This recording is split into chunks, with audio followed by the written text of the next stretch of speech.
right. Good afternoon, everybody. Wow, what a great crowd we have here today.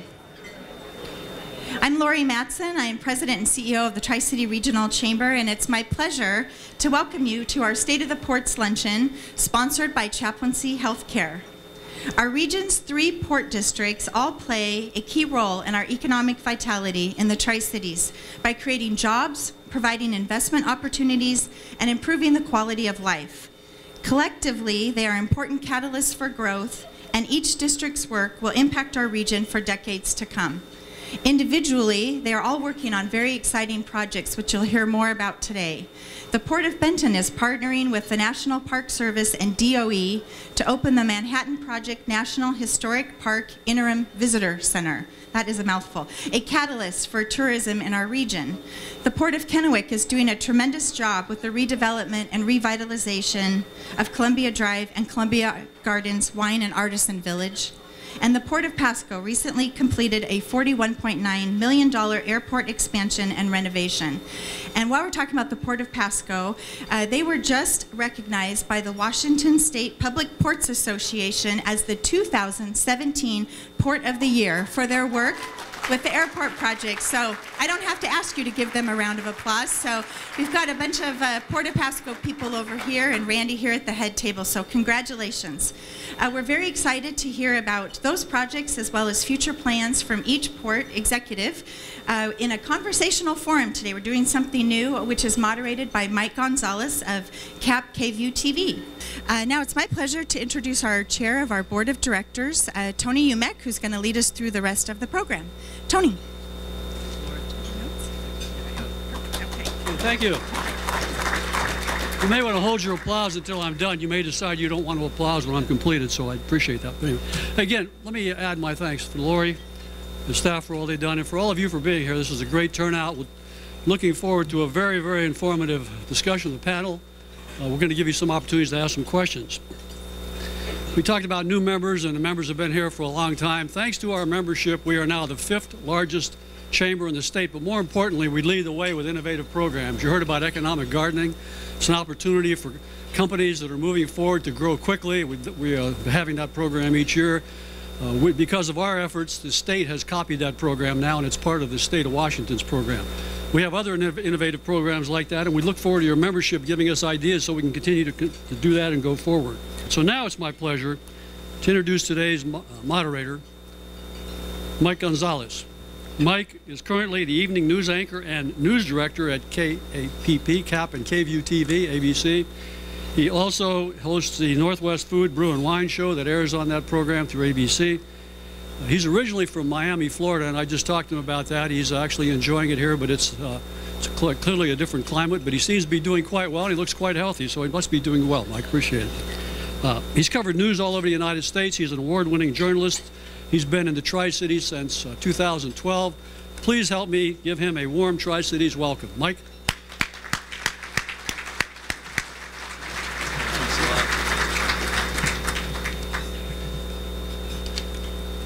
Tony, thanks so much. I appreciate that. And like you said, I am from Miami, Florida. My folks keep telling me you can't get any further unless you move to Alaska if you want to do news there. But I married into Washington State, and absolutely love it here. Worked in Spokane for 6 years. Worked here now several years. So I've been in Washington State now a decade, and I can truly say that there is no better state in the entire country, and I've worked all over the place. I started in Florida, North Carolina, where else did I work? Virginia, Missouri, Nebraska, then finally Washington State. So I can truly say this is the best state in the union from a beauty standpoint, from economic development to what we've got going on in Seattle. And I honestly think we are the hidden gem, not only in Washington, but in the United States. And I think sometimes we don't give ourselves credit here in the Tri-Cities of how beautiful it is here, how many smart people that we have in this area, and also the diversity and just the wonderful people that are here. So I'm just a huge advocate for the Tri-Cities, and everywhere I go in the state, I just scream, I kind of want you guys to come, but I kind of don't in a way, but yeah, I just absolutely love it here. Before I get started, I want to thank some folks who have made this day possible. Lori, thank you, first of all, for inviting me. Just tickled to death that I could be a part of this. Also, want to thank Tony, PS Media, and also the Chamber Public Relations staff, Tara and Austin. Can you give them a round of applause? Because I've been working with them, and they've definitely made it a lot easier for me. They just hand me the script, and I start talking. It's like, this is my teleprompter here. So other folks that I want to thank are you guys for coming. You know, give yourselves a round of applause, because, I mean, it's this group that, I mean, you're contributing to the vibrancy of the community, and also chaplaincy for the wonderful work that they do. And we need to highlight you guys more for, you know, the works that you guys do. Because I just went through that with my mother not too long ago, and, you know, and that support mechanism is so important, and you guys deserve way more recognition from a media standpoint. So make sure you see me after this, and, you know, I really do want to highlight the good works that you are doing. All right. I'm Mike Gonzalez from Cap KV Local News here, the ABC affiliate. I'm the news director and evening anchor, so you can watch me at 5, 6, and 6:30 to 7, shameless plug. That's the only one I'll give myself, but honestly, this is just a great news market, and like I said, really vibrant, and just a great place to cover the news between Yakima, Walla Walla, the Tri-Cities. There is always something happening, and the thing that I love about this is the collaborative nature. We've got 3 cities, we've got Yakima, we've got Walla Walla, and all these entities collaborate to make it a really wonderful place. So, you know, from a news standpoint, I get excited about those type of things. So and that's what made me really excited that the port was involved. Also, my GM sends regards, Brian Paul, that some of you probably know, Shelly Ranzier, who's our sales manager. We're really doing wonderful things from that. And myself, I'm a small business owner too. You know, they mentioned that I host Northwest Food, Brew and Wine, and this is a small business that I own as a production company that our general manager has allowed me, you know, to make some side money, if you will, and help market restaurants. And as a matter of fact, Steve Simmons, who I saw here today, he signed up to be a title sponsor with us, so that was super exciting, and just their support to help me offset some of those costs so we can get some of those smaller restaurants involved is just a huge thing. I'm super passionate about food. When Tony was interrupted, I was deep into my chicken there, so it kind of surprised me. So yeah, and it's just a fun show that I hope you guys will watch. It typically airs on Sundays on Cap KView, and you can find the show if you go to Facebook, Northwest Food, Brew and Wine. Just a lot of fun. All right, well, today's program, let's get to that. It features a panel discussion with executives from all 3 port districts. And for a news geek like me, I get excited about that, like ports and city councils and, you know, mayors. So I was excited to be a part of this. So I'm going to start by introducing all the 3 members that we have. Starting with the Port of Benton, please welcome Executive Director Scott Keller to the stage.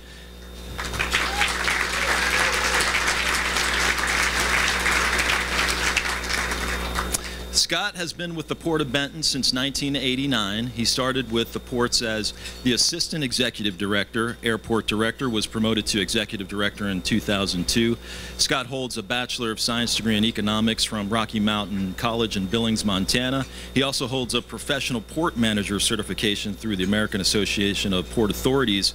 Prior to his work at the Port of Benton, Scott was in the lending and real estate industry. So let's welcome Scott one more time.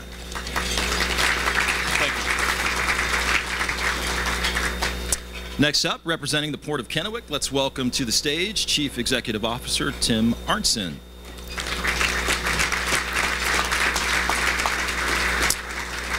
Tim joined the Port of Kennewick in 2002 and has been the CEO since 2004. Tim is a University of Oregon alumni with a Bachelor of Science degree in Geography.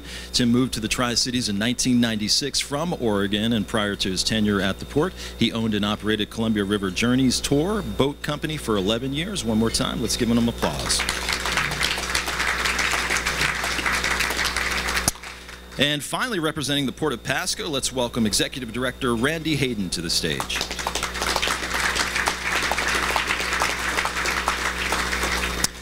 Randy is a native Tri-Citian. He has been with the port 17 years, joining the staff in 2000. Randy is University of Washington alumni with a degree in civil engineering, and he earned his professional engineer's license in 1993. Before joining the port, Randy worked as a private consultant. Please give him a warm welcome once again.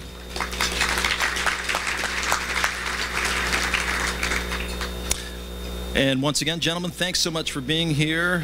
Scott, Tim, and Randy, and for sharing what you guys do for the community and really the entire region.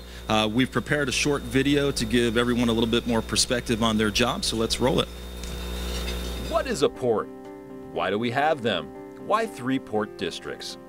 Port districts were authorized by the state in 1911 to encourage waterfront commerce. Since then, their economic development roles have expanded beyond the waterfront to building and operating airports, marinas, marine terminals, railroads, industrial parks, and tourism. In our state, port districts are established by citizen vote, and their boundaries vary. They can cover an entire county or city limits. They cannot cross county lines. There are 75 port districts in Washington state, from massive districts like the Port of Seattle to very small districts like the Port of Colotis. They all share the same mission though: economic development. Port of Kennewick, the oldest port in eastern Washington, was formed in 1915. Port of Kennewick covers most of eastern Benton County, including Kennewick and West Richland. Port of Pasco, which recently celebrated its 75th anniversary, was formed in 1940. Port of Pasco covers most of Franklin County from Pasco to Connell. Port of Benton, the newest port, was formed in 1958 and is approaching their 60th anniversary. The Port of Benton covers most of West Benton County, including North Richland and Prosser. Each port uniquely evolved since being established, and they continue to engage in those activities which best address the changing needs of their district.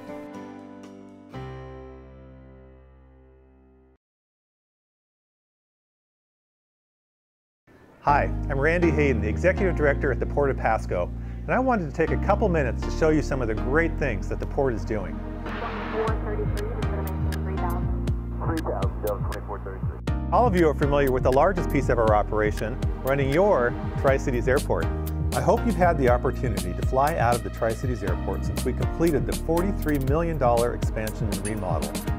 We completed the expansion this January, and a lot of you were there to join us in celebrating this great accomplishment. This was the largest project ever undertaken by the port, and we think you'll agree the results have been amazing. And based on sales, many of you have enjoyed our new bar.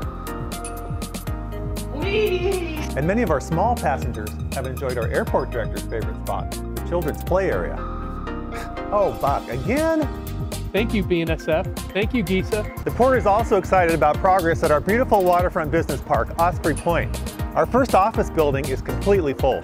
This past year, we added basin disposal, McKay and Sposito, the legislative office for Representative Jenkins from the 16th District, and ISO testing to our existing tenants, Schooler and the Pasco Chamber of Commerce. We also created a new food truck pod called the Food Point. There you are, sir. Port of Pasco has been great so far, giving us a location and opportunity to grow our small business here. Something we hope will grow over time to serve the growing population here at Osprey Point and at Big Pasco. Speaking of which, this is just one of the warehouse bays that makes up the over 2 million square feet of office and industrial space managed by the Port of Pasco. Over the past year, we've added a number of new tenants here at Big Pasco, too many to actually mention. Well, that works. Volm built a new package manufacturing plant, and Teton West built a second, larger building at the Foster Wells Business Center. Combined, the company's built over 100,000 square feet of new light industrial and office space. Foster Wells is part of the larger Pasco Processing Center, which was recently recognized with the Visionary Award from the Mid-Columbia Ag Hall of Fame. We had a lot of new faces at the port as well. We welcomed Vicki Gordon as our new commissioner, Donna Watts as our new Director of Finance, and Don Faley as Deputy Director of Airports. Rounding out the changes, we promoted Myra Reyna to Director of Properties and Buck Taft to Director of Airports. Again, thank you for this opportunity, and we look forward to your questions.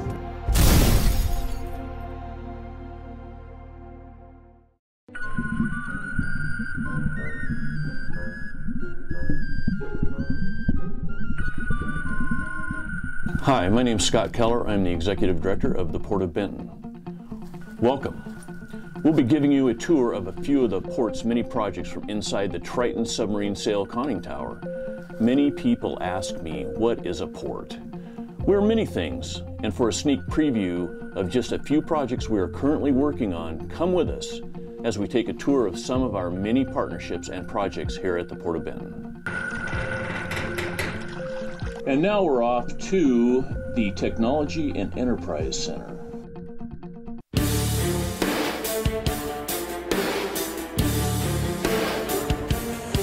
Come in here and I see my parking lot full. It puts a smile on my face. It really does. It's more than I ever could have imagined. We just had our one-year anniversary, actually, September 24th. The port has been instrumental.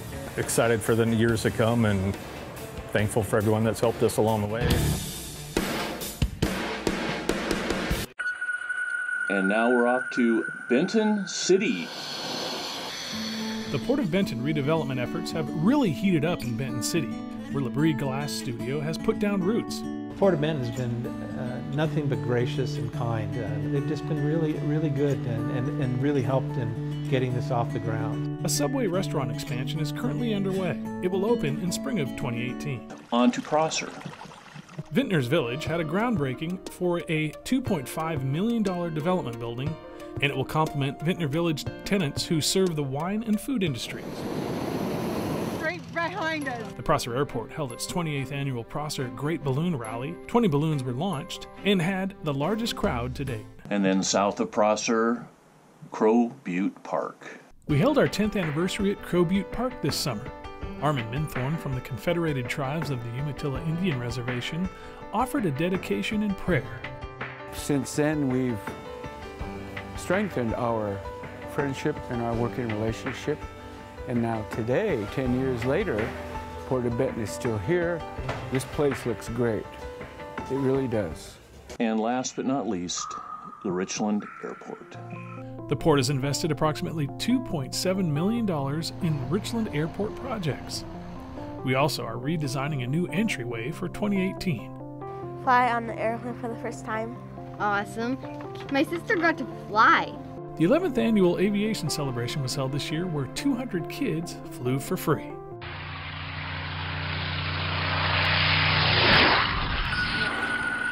Did you guys see that? Dive! Dive!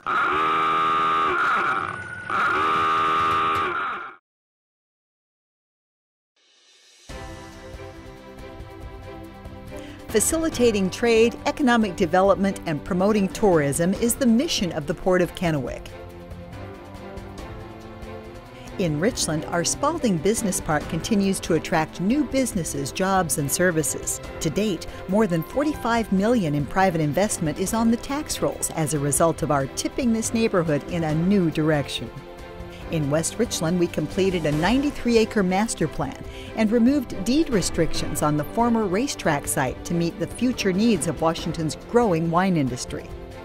In Kennewick, we're working to reconnect the community with the Columbia River and have transformed Clover Island into a waterfront destination with artwork and public amenities.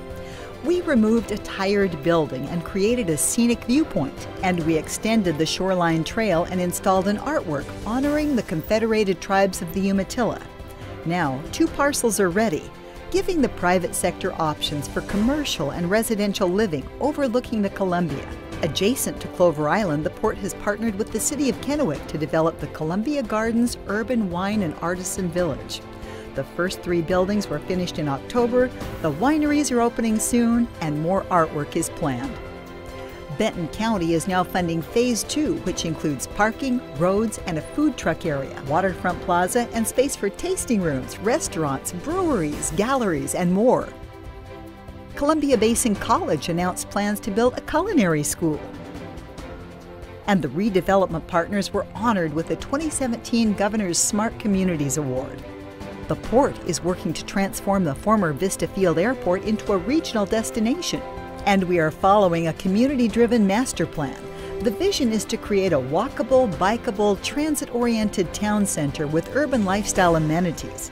And we've signed a letter of intent for a privately funded art center to locate at Vista Field. Our plans for redevelopment are on track. we're taking a pay-as-you-go approach to financing.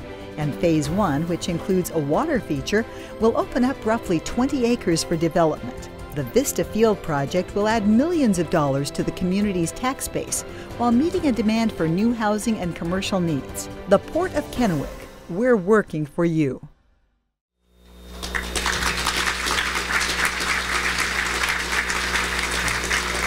Now, that was an amazing video. I need to borrow that. I had a young reporter ask me, well, I didn't know we could take cruises out of Kennewick, out at the port, so I really need to borrow this from a teaching standpoint for them. So, but you can see all the work that the ports do in terms of economic development, their outreach into the community, and what an integral part they are to our region. So we appreciate all your guys' hard work, certainly. So what a great video. Now let's get to our Q&A session of the program. We'll start with 2 prepared questions, then we'll go to the audience questions. A reminder, if you would like to ask a question to one or all 3 of the ports, please submit that question through the slido.com that we told you about at the start of the program. And I guess if your app doesn't work or something, you could probably write it, or if you really, if you really want to ask a question, just come up and tell me and I'll ask the question. All right, our first question for all 3 ports is, what is the top priority for your particular port? Scott, we're going to start with you. Okay, thank you. Can you hear me? Is the mic on? Hear me okay? All right. I just want to thanks everybody for being here. I think it's great. Before I get started, I want to thank Grant Monrain and Wally Williams for putting together that video. It was kind of a kick in the butt to do, and I know that they helped Randy with his, and we just had a blast. And before I start, I want my team, my Port of Benton team over here to stand up. Stand up, everyone, and my commissioners. Because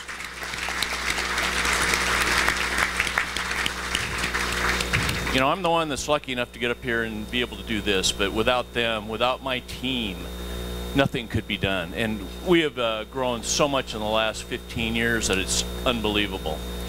I just turned 62. I'm losing my hearing and I'm losing my eyesight, so I had to get some cheaters.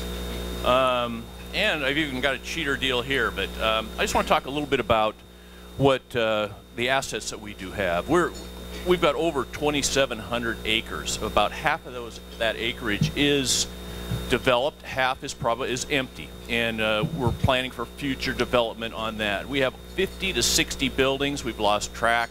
I know our insurance guy is here today. He's going to try and give us a good count on everything. We've got close to 1 million square feet of leasable space, and I'm glad to say that most of it's full. 145 companies are in all our sites. We have 9 sites. 3,290 jobs is what we've counted to date. We have 2 airports. We're one of the few ports in the state that has 2 airports. We have Richland Airport, which is it's a general aviation airport, but it's got about 200 based aircraft. And we have the Life Flight air ambulance out there. It's awesome. And it's growing by leaps and bounds. It's unbelievable, because general aviation in general has not shown a great growth, but the Richland Airport, we've made it nice and friendly, and it's like a little community out there. Prosser Airport, we've got about 35 based aircraft. It's growing. I want to thank the FAA. They give us a ton of money to keep those airports going, and they're a hard job to keep going. And John Hawkinson, our airport director. We have a barge facility and a high dock. I could talk about that forever, but anyway, it's on the river. We're at 384 miles upriver from Portland. We have a duly served rail line that both Class 1s have access to. Very rare. The rail line runs from Columbia Center Boulevard to Horn Rapids Road. There actually is a loop track now out there that brings in grains, etc. And it's bringing in a lot. We have the largest preferred freezer, the largest freezer in, well, in North America is what we're told. And it's bringing in a lot of interest and a lot of other diversified jobs to the area. Other development opportunities. I mean, we've got the Crow Butte Park was mentioned. It's an awesome park. If you haven't been down there, we took it over 10 years ago, and we've been able to get grants and improve it tremendously. I think we've got a couple $1 million worth of investments in just Crow Butte Park.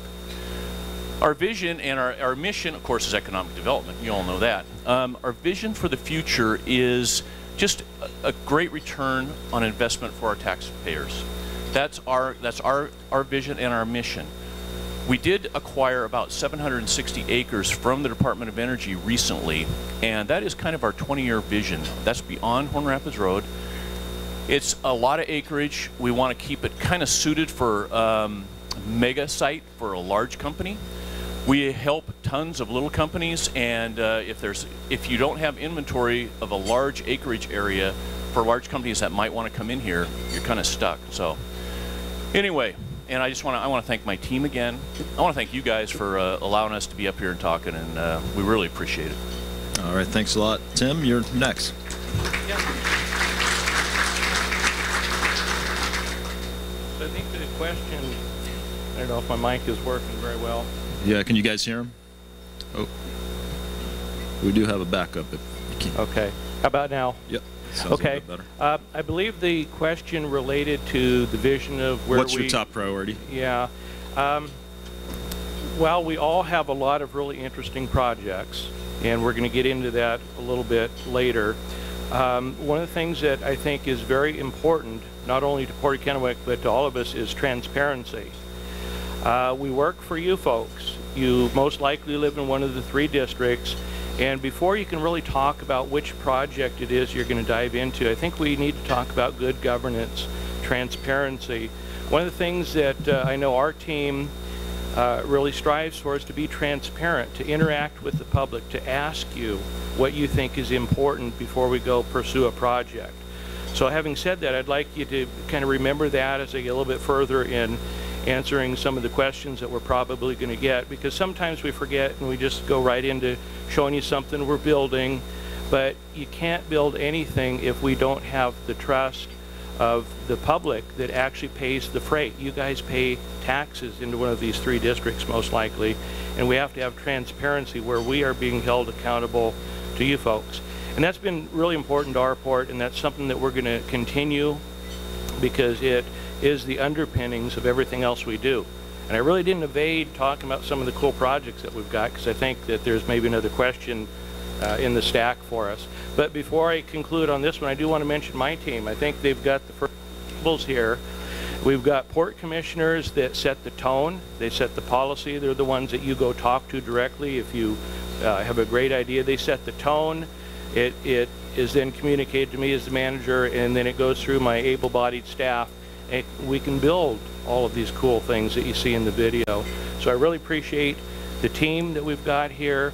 And again, going back to transparency, which is our vision. It may sound boring. You know, Scotty showed you a submarine ride and everything, and that's pretty cool. I want to get a ride from Scotty, but we can't forget the underpinnings of what we do in governance is we work for you, and we better have a real clear message and communicate it to you early and often on what we're going to do. Tim, thank you. Randy, what's your top priority at the port? It's a really tough question, because as time goes on, we kind of ebb and flow. But I did think a lot about this question, and right now our top priority is encouraging large industrial growth in Franklin County. And I think many of you know here in Pasco, we are challenged by our property taxes. We have one of the highest tax rates in the state. And that's largely a result of our large residential population without the commensurate industrial and commercial investment in our community. So that large industrial growth is going to help bring sustainable jobs and a healthy tax base to our community.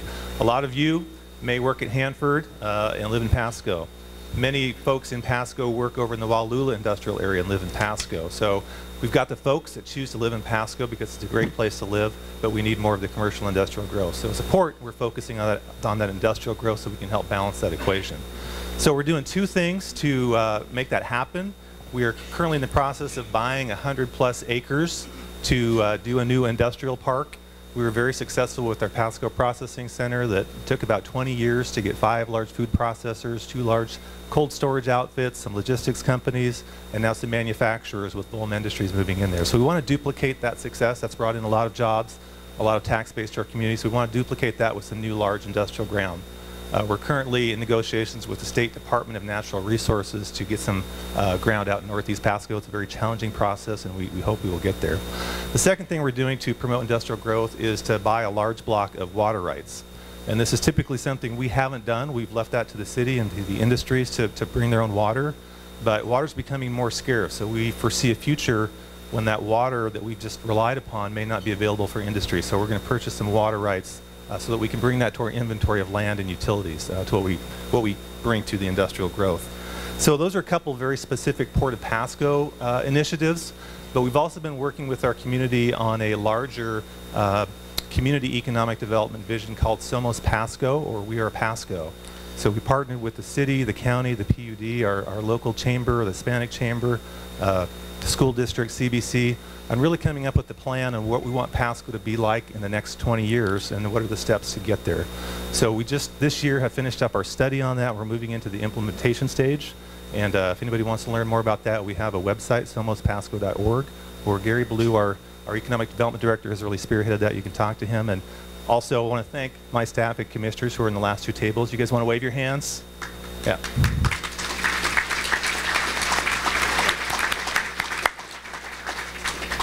All right, thank you, gentlemen. We'll get to our next question. And I know some of the answers sort of address this, but we'll touch on it again. What is the next big project that your port is working on? Tim, we'll start with you. Great, thank you. And so now maybe you can see my really weird answer to the first one kind of brings in the underpinnings of this one. We've got a couple really interesting projects in front of us. One of them is continuing on with the Columbia Gardens Wine and Artisan Village. It's in the older part of Kennewick, East Kennewick. We currently have 3 buildings there that we're essentially handing the keys over to the tenants. We've got 2 small wineries that are moving in there, so they're incubator-like buildings in the sense that you have great winemakers that just need some space to grow. So we've got 2 wineries moving in there. We are going to be adding infrastructure so we can have property there along Columbia Drive to sell to other wineries because the demand is there. And that was a project in partnership with the City of Kennewick. They put in pre-treatment facilities for wine effluent because the washdown water from the wineries, from barrel washing to production, needs to be pre-treated before it hits any sewer system or outfall. So the City of Kennewick stepped up big time, partnered with us to build this phase 1 of the Wine and Artisan Village. We're now stepping into phase 2. There will be another couple $1 million of investment with infrastructure, and then we have property that we can sell to small businesses. And it's not just wineries, it's things like small bistros. We have current restaurants there that are thrilled with the reinvigoration and the revitalization that our port is bringing to East Kennewick. That's just one project.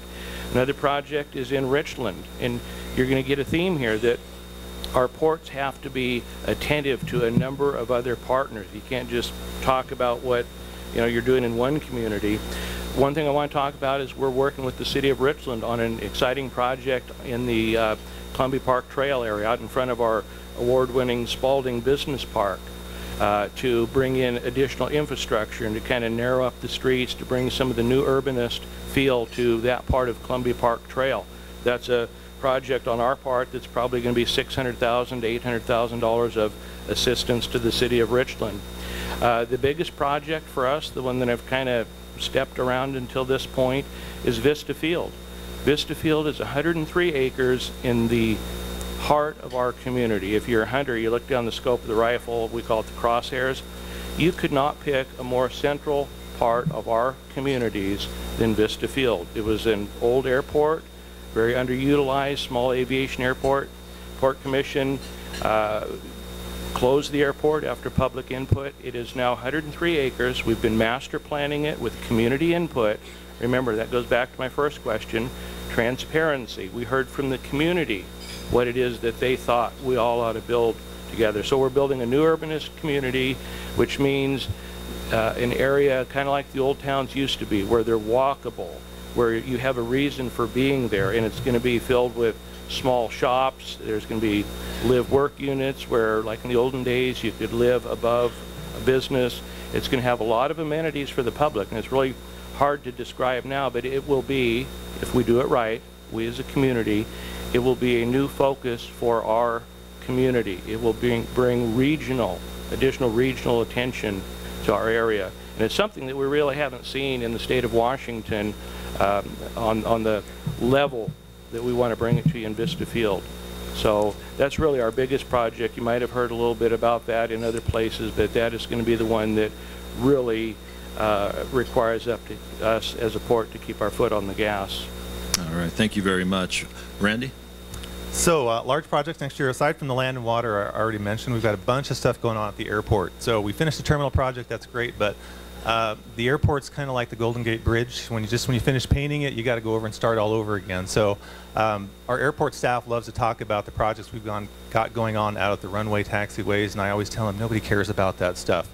But I think it's important every once in a while just to remind folks that we do a lot of work just to keep that airport running.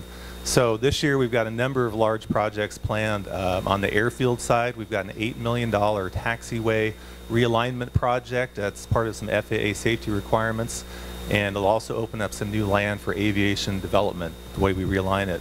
We've got a $6 million project second phase of project to completely replace our apron on our general aviation side of the airport over where Bergstrom is and some of our other general aviation tenants. The concrete out there was put in World War II when that was built as a Navy base, and the apron out there is kind of like an old sidewalk that had the tree roots have lifted up the sections of sidewalk. It was just very, very uneven, not a good situation for aircraft taxiing over the ramp. So we'll be finishing that second phase of that project up this year, $6 million.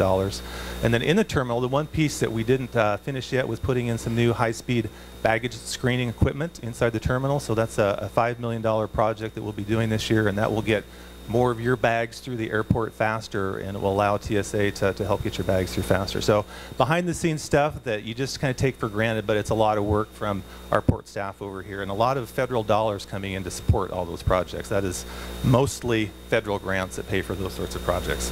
All right, thank you, Randy. Scott? Okay, I'll go quick here. A couple projects up in Prosser. You saw in the video we're building a development building. It's about 9,000. Nothing. No. Yes, got me. Anybody?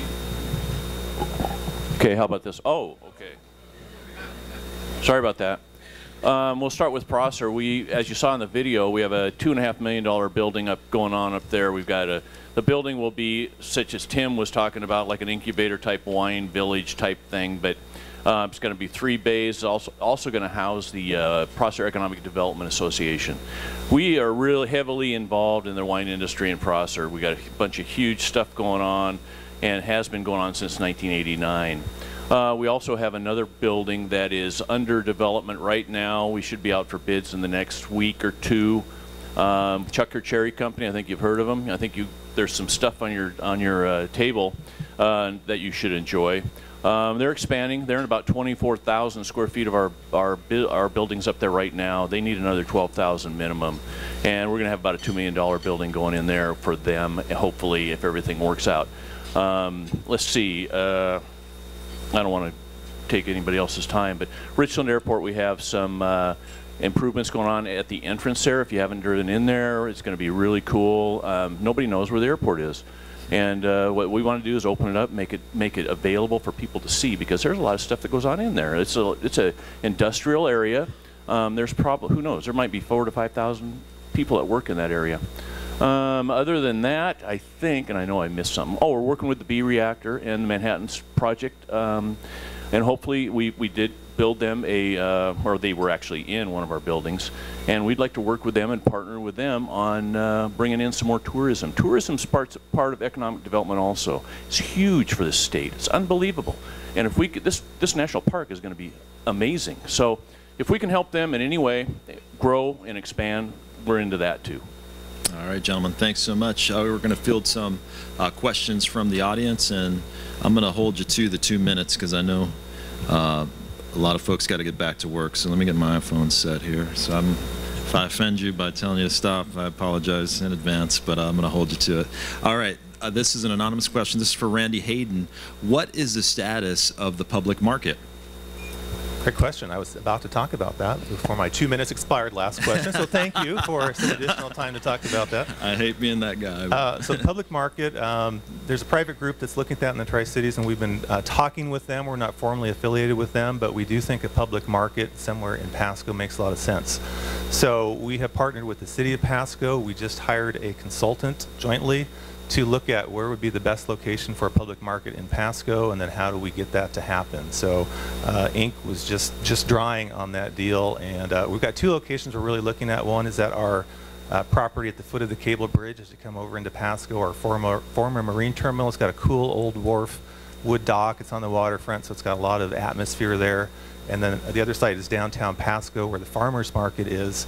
Could take advantage of some of just the energy there with the downtown setting. And a lot of difference between a farmers market, public market. Farmers market tends to be more seasonal, limited to produce. The public market is a year-round, 7-day-a-week operation with it might have some produce, but it's also got some local arts and crafts and local food manufacturers, restaurants, some very cool stuff. So we think that could be a great catalyst for some new development in either of those areas. Awesome. Thank you so much. All right, we've got another question coming up on the screen. And it has a person's name. Should I keep them anonymous or? Oh, with that being said, I don't need to say it, you know. All right, when will the CBC Culinary Center be built and completed? And this is a question for all of you. Scott, why don't I start with you? I think it's Tim, because I think that's what they've got going on with CBC. Oh, excuse me, my fault. Threw me off with the whole name thing. I want to hand the mic back to Scotty. Come on, tell me what I'd like to. No, we're gonna wait for the new chancellor. Oh, that's right. No, that's a great question. The Port of Kennewick, the City of Kennewick, and Columbia Basin College have been in talks about building a culinary institute on some property that's just on the gateway to Clover Island in East Kennewick, along, right next to this wine and artisan village that we've been building. Very exciting project.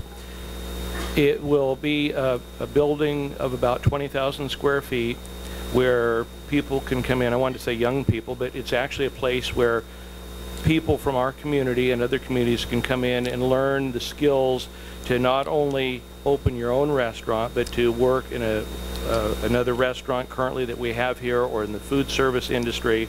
It's really an amazing web of opportunities that we have with the Culinary Institute, and they have them in some pretty famous places. They have them in the town of Napa.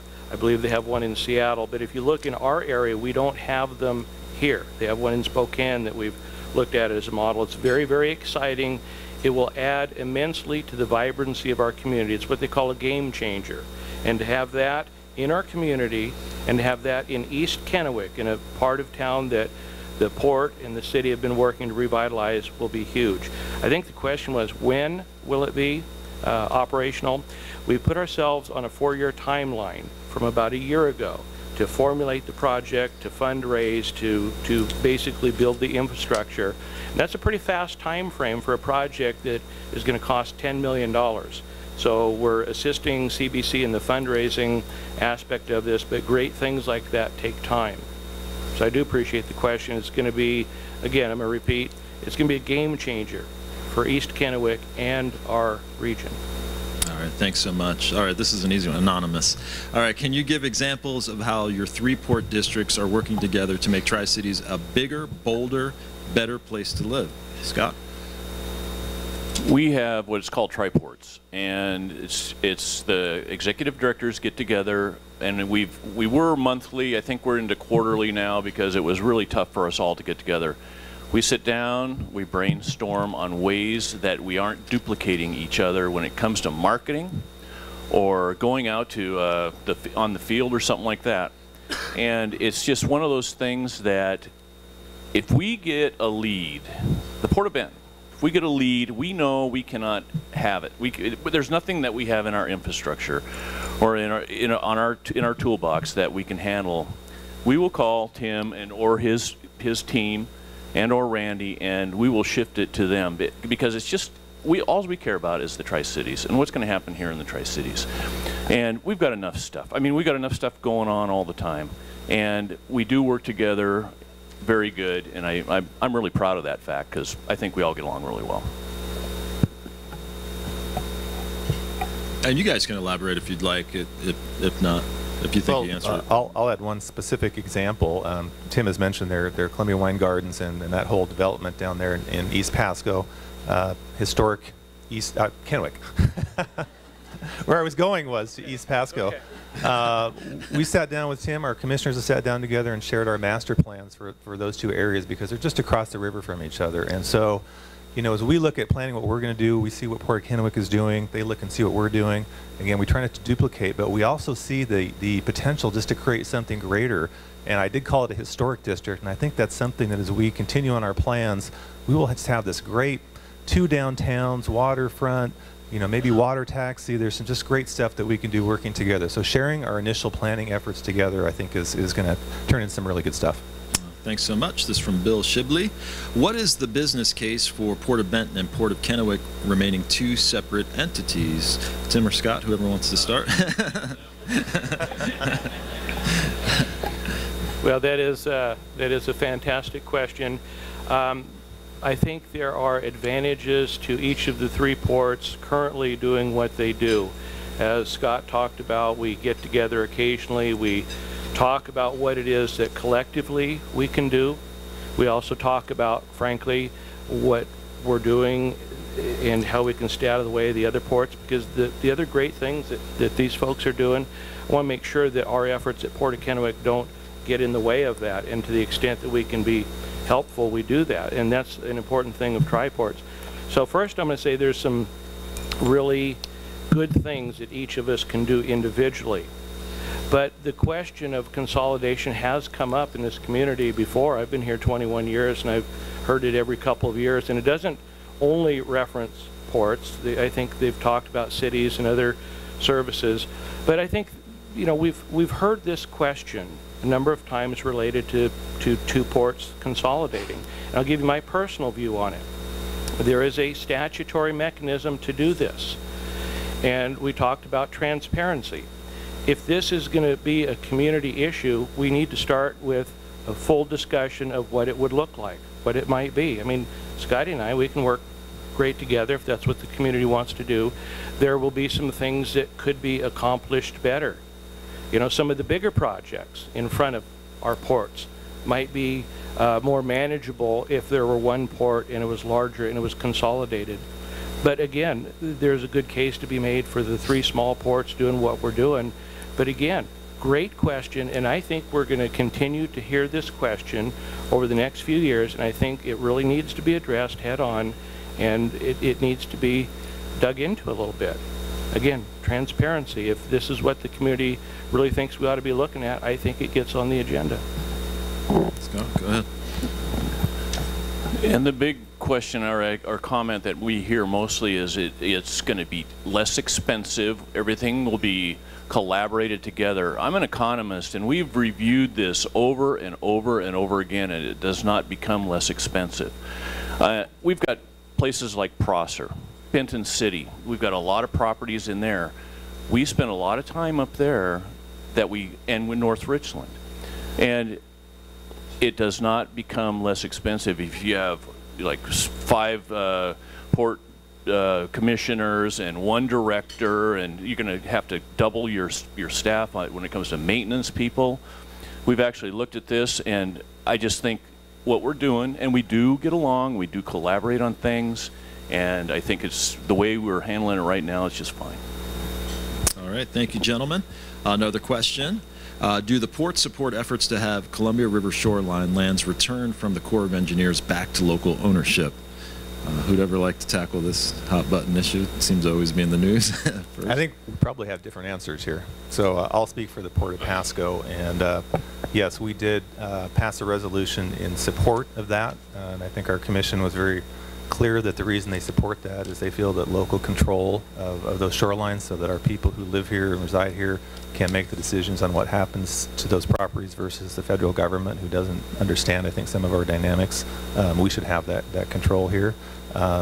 We think that there are many variety of uses that our river shore can be used for, natural preserves, parks, some commercial development. There's many things. We think we've got a wide variety, and we think we've got a lot of riverfront to do that. Tim, go ahead. I know you're going to hopefully parlay onto this.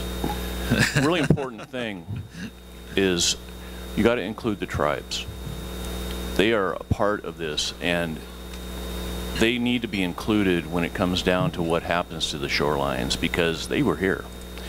And that's the big question, you know, and how do you do it? How do you get them involved? They do not like to be surprised. They're wonderful people. But they have to trust you, and you've got to get them involved from day one, and hopefully they'll feel like part of it. Well, I agree with Scotty, not that I'm disagreeing with Randy, but it's a pretty complex issue, and what I found is there's no simple answers to complex questions, and I just hope that we as a community have an appreciation for how complex this question is. Scotty raised some good points. There has to be meaningful dialogue with the tribes. And, you know, we talk about transparency. Remember how I started off? Transparency. I don't know. Again, I'm just speaking for myself. I don't know if this has been brought out to the public in a process of asking the public, do we want the shorelines back? What does that mean? Does it mean you have to pay millions of dollars a year in maintenance? I don't know. So I think that, the Port Commission did write a letter on this issue. One of the things they mentioned was that their view was that there really hadn't been a full outreach to the community to discuss what this transfer might entail, whether the community really wanted it. We know some elected officials and bureaucrats thought it was a good idea, but I think it really is something that needs to be brought to the public in a transparent fashion through a series of workshops and ask the public, do you really want it, knowing all of the strings that might be attached. And one of the strings is there are at least 4 Native American tribes that lay claim to the riverfront. And if we don't address that up front with the 4 tribes, with the 4 competing interests that they may have, I'm not so sure that we really move this thing along effectively. I'm not opposed to it. I just think that we have to do a little bit more digging and get the process right. Thank you. Next question. What's the latest with the daily flights to LA? Randy. Yeah, thank you for asking that question. It's really good, and we've made a lot of outreach on that effort. We don't have the flight yet. So what we've been doing since, I think it's been 2 years now since we got a federal grant with the support of many of you, and again, thank you so much for your local support, is reaching out to all the airlines. So we've got a team that's actually led by TRIDEC, an air service task force for the Tri-Cities, and we have a consultant that we hire, and he gets us in the office, the headquarters office of all the major airlines, so American, Delta, United, Alaska, Horizon, SkyWest, and about once a year at a minimum, we're down in those offices showing them the numbers of why it makes sense to get to LA. Anyway, so I just wanted to let you know that we're working on it. With that, we don't have that scheduled service. We keep getting close with a particular airline, and then something happens, like you all are aware that Alaska or Horizon is having problems with pilots in getting flights. So, you know, you may be getting close with Alaska and say, you know, but we can't do it because we don't have the pilots to do that. Aircraft is another issue. Gates at LAX is another issue. So there's a lot of people that think on the airlines it's a great idea. We just haven't got all the pieces to line up yet. So our grant is actually good through middle of next year. If we don't have an airline lined up, we can get an extension. So we are continuing to work hard on that LA service, and we will deliver. All right, thank you.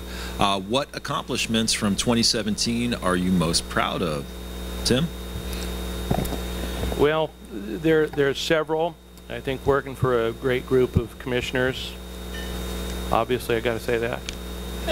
No, I mean it. I mean it. For me, personally, I think we are getting really, really close to installing the Latino mural on the side of the 2 wine buildings on Columbia Drive.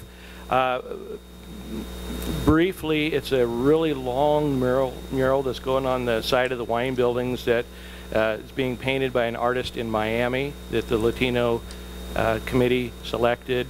It's going to depict the contribution that the Latino culture has made to our area, to the wine industry, and then also to all other aspects of our life.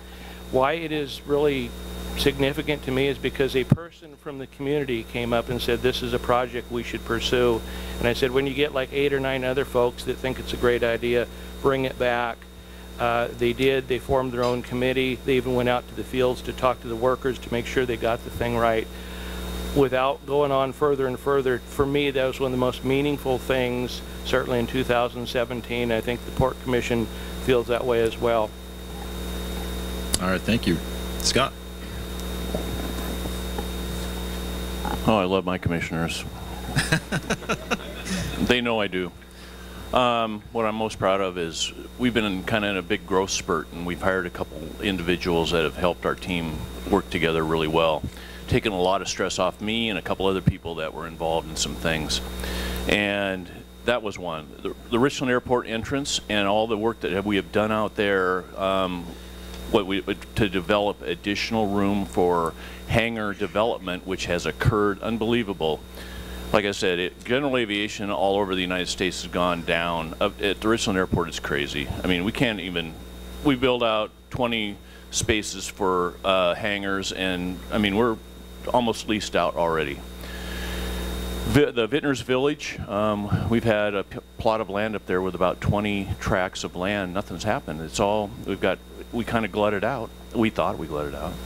And infrastructure's in, everything's there, ready to go. We decided to build a building. You know, you got to bite the bullet. You want to get something going, and hopefully it'll be a domino effect. Other people see what we're doing, and I think it's going to happen. We already got some interest up there. Benton City, tough deal there. We've done a lot of, we've purchased some older buildings, fixed them up. We've got some things going. The glass guy, what you guys, is awesome. If you haven't stopped and talked, that guy's a wonderful guy. Subways coming together, that'll be cool in downtown. They don't have any place to eat, and it's healthy. Other than that, I mean, I'm just proud of everything we do, and my guys and gals, and my commissioners, and I love them. Randy.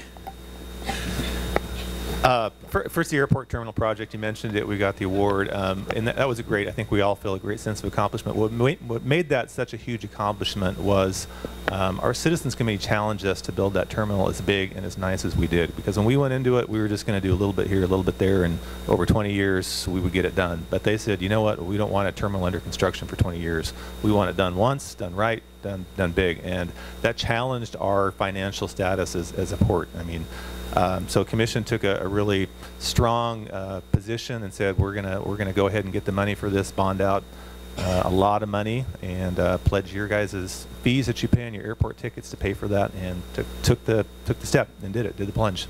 So we're really proud of that. I think we're also very proud that we have fully leased, as I said in the video, our first office building down at Osprey Point, trying to get redevelopment going in that beautiful area of East Pasco, and we're seeing a lot of additional interest, so I think that's going to be something that will continue on. And maybe just one thing to add that I didn't get to list on my list of projects was we did sign a lease with a local hotel developer to build another hotel right at the entrance to the airport. They are hoping to break ground on that in spring of this year, so we'll see. Hopefully there's a lot more development on that piece of property. All right, gentlemen, thank you so much. That's going to conclude your guys' efforts up here before I bring Tony back up to the stage. Let's give these guys a big round of applause for being here today.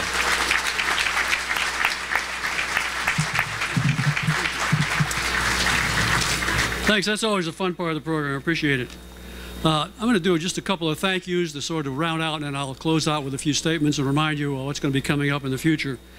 Of course, we want to thank Chaplain City Healthcare for their support and that fantastic discussion. That was really motivating, and I could tell the passion you have for that activity. That's fantastic. Thank you so much.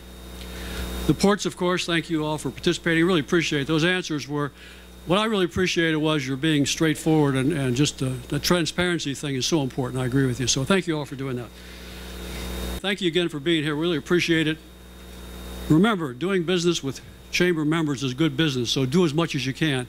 Have a wonderful day and have a great Christmas holiday, and thank you all for being here.